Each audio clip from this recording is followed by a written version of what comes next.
那我们说请坛就是万千护法，这个事情真的是很奥妙。我简单说了，因为时间东西太多了。那个我们到泰国去开荒，哦，很难，因为语言不通。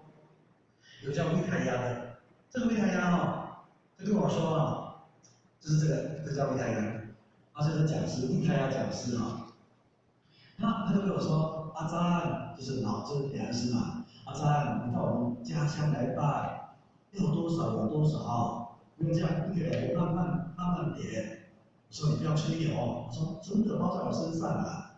那我们就礼拜六晚上租了一部9人座的车，坐了19个人就开上路。泰国人会挤他们瘦的就挤了19个。开了10几个小时到家，还没天亮，他叫我帮我很乖，就是先睡一下，他帮我付了原费。我说，你不是说要多少呢？你们家才2、3个人啊？你讲在一点，在就是心嘛，天就说心不要太急。泰国人说话急都不急，我听到他叫我不急，我更急。他说，梁师，我以前交代村长的他们怎么交代村长？他们家才有麦克风才有后台这回事。等一下后上老师讲话，我听得懂。各位父老兄弟，这是村长第一次报告，台湾有来了一个名师，可以传道给你，让你上天堂。有兴趣的带身份证来报名。这个是很天才啊！我没有教他自己这样弄的，知道吗？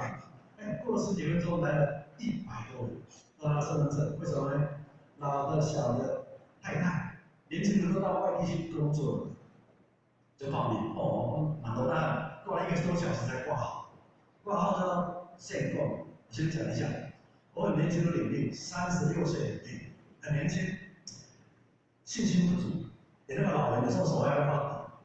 然后呢，有时候会想，不能这样想，但是会这样想，不是这样想。我们说请他请车来，他到底来有没有人看不见嘛？对不对？毕竟是人嘛，对不对？那我们来在乎老婆那样。结果请问这个限购那一半，一个胖的太太抱背一个借桥，7天整天叫会发抖，1个人借3个人一起抖，抖，讲到那边不懂，叫他退也退不了。后来限购限5盘，限完了，我不想那么多人，我们限5盘够而已。然后他们就请示梁师，各位不要搬，继续搬天人共护法神会处理我只能这样讲，其他也没办法讲了。站上去就有请谈，请问请谈4个字是什么？大众肃静。请问大众肃静是国语还是泰语？国语。泰国人听无所以阿婆那些太太还能讲话聊天，很热闹，那个神就跑掉了。他醒过来，干什么？你神上身我从此就知道说，某个心不来，谁不弄来？上界天仙到了，下界神道，走避华，你家回避，对不对？也不能在那里造次，所以这个真的，所以各位当年是以后印是不一样，但是不是来讲也是不对，这个要上次大法。那这个就是求道请谈这是正流。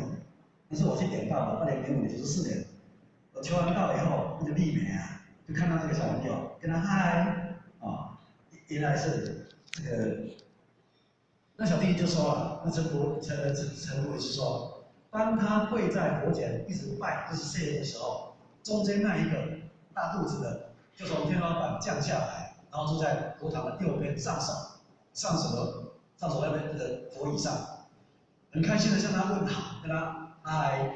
刚才丽美的旁边丽美陈老师有时候那个小朋友对他。很好的特别跟他讲，哎呀，你很有礼貌，我不是跟你害我是跟那个大肚子的害那才知道说原来是这样。他说三尊有下来，观音菩萨有拿大刀，还有很可怕的，不晓得是谁哪个仙佛，还有关公，还有很多其他的仙佛。那沙罗讲完了，各位仙佛跟人。